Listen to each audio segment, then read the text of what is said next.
बना के। इसके लिए आपको क्या करना है, लर्न करने में शर। अच्छा राजवीर, चलिए मैं राजवीर के बारे में बता दूं। राजवीर का क्वेश्चन आया है लर्न कैसे करें, ठीक है, याद कैसे करें। देखिए आपको याद करने का सिंपल फंडा बता रहा हूँ। सिंपल फंडा मैं खुद यूज किया हूँ, मेरा खुद का ओपिनियन है कि याद कैसे करते हैं क्वेश्चंस को। देखिए सबसे पहले आपको टाइमिंग होनी चाहिए। आपको के पास 6 विषय है, हिंदी है, इंग्लिश है, मैथ है, ठीक है, एसएसटी है, साइंस है, और अगर कोई ड्राइंग पढ़ता है तो ड्राइंग है, अगर कोई आप आर्ट पढ़ते ड्राइंग कंप्यूटर पढ़ता है तो कंप्यूटर है।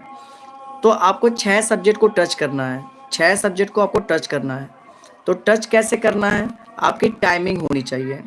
बोर्ड एग्जाम में पूरा समय देना है आपको, अपने आप में पूरी टाइमिंग होनी चाहिए, और टाइमिंग के साथ अपने सब्जेक्ट पे फोकस करना है। अब आता है कि लर्न कैसे करें, याद कैसे करना है। अगर कोई ऐसा सब्जेक्ट होता है जो याद करने में बहुत मुश्किल होती है, तो याद करने का सिंपल टाइम जानते क्या होता है? सिंपल टाइम भोर के टाइम होता है, सुबह के टाइम। जैसे मेरी मम्मी, जब मैं पढ़ाई करता था तो मेरे पास सेल फ़ोन नहीं था क्लास 10th में। मेरे पिताजी कहते कि आपको पास करेंगे तो गिफ्ट देंगे, लेकिन तभी भी नहीं दिए, मैं पास भी कर गया और इंटर में जाके मुझे मोबाइल मिला। तो आपको, तो आपके पास सेल फ़ोन है, आप अलार्म सेट कीजिए 4 बजे का।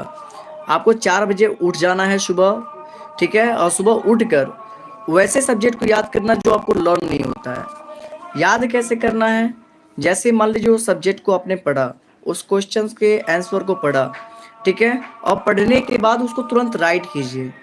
पेन कॉपी लेके बैठना है। मैं जो भी बता रहा हूँ आप पेन कॉपी में लिखते जाएंगे, जिसको आपको अच्छे से आपको नॉलेज में रहेगा। तो उसको पहले पढ़ना चाहिए, फिर राइट करना चाहिए, और राइट करके उसे लर्न करना चाहिए।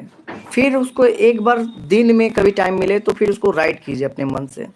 1 से 2 बार प्रैक्टिस करेंगे तो आपको हमेशा के लिए लर्न हो जाएगा, ठीक है।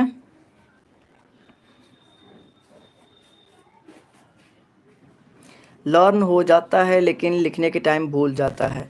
अब देखिए जब आप बोर्ड एग्जाम में बैठेंगे ना, जो इस समय भूल रहा है वो बोर्ड एग्जाम में आपके सामने ऐसा लगेगा ना कि जैसे डिजिटल टीवी चल रहा है, ठीक है, डिजिटल टीवी चल रहा है, वैसे आपके सामने आंसर दिखाई देंगे। मेरे साथ ऐसा हुआ है, ठीक है। इस समय नॉर्मल हम लोग क्या करते हैं ना कि हम जो पढ़े होते हैं उसको बस लिखते हैं स्कूल पीरियड में, तो लगता है स्कूल का पेपर है, कोई दिक्कत नहीं है, लेकिन ऐसा नहीं होता है। जब आप बोर्ड एग्जाम में बैठेंगे, जो पढ़े थे आज का, पढ़े थे आज का, लर्न किए थे, वो आपके सामने एकदम समझिए जैसे सेल फोन रखा हो, वीडियो देख रहे हैं, वैसे दिखाई देता है। क्योंकि आपका माइंड उस समय पूरे कॉन्सनट्रेट के साथ क्वेश्चंस का जवाब देता है, लिखते हैं आप, ठीक है। तो आकाश जी मैं ये कहूँगा कि आप ज़्यादा क्या कीजिए, क्वेश्चंस को समझने का प्रयास कीजिए और उसको लिखने का प्रयास कीजिए। सबसे बड़ी बात मैं बता दूँ, आपको हर सब्जेक्ट का 2 से 3 मॉडल पेपर सॉल्व करना है, और पूरे टाइमिंग के साथ। अगर आपको आंसर नहीं आता है तो आप आंसर देख लीजिए, कोई दिक्कत नहीं है, लेकिन आप अपने मॉडल पेपर को कम से कम 3 मॉडल पेपर को आपको सॉल्व करना है सभी सब्जेक्ट का। जैसे क्या होता है, मान लीजिए कि नॉर्मल सी मैं एक कहानी बता रहा हूँ, मात्र 1 मिनट का। अगर मैं युद्ध में जाता हूँ, मान लीजिए मुझे युद्ध में जाना है, तो हमें अपने शस्त्र का अनुभव होना चाहिए, और जब हम शस्त्र का अनुभव रखेंगे तभी हम अपने दुश्मन को नतमस्तक कर सकते हैं। वैसे ही हमारे टॉपिक होते हैं, जब हमें पढ़े रहेंगे, हमें अच्छे से उसको मालूम रहेगा, तभी हम कुछ कर पाएंगे, अन्यथा नहीं हो पाएगा, ठीक है।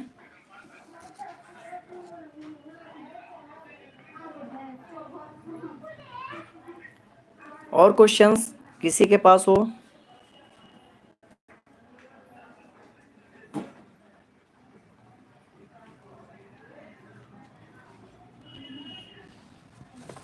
हाँ, राइटिंग स्किल पे बात कर लिया जाए। राइटिंग स्किल कैसी होनी चाहिए?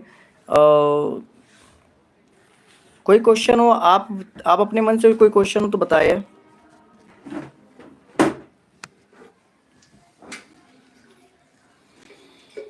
कोई क्वेश्चन किसी के पास हो तो हमसे पूछ सकता है।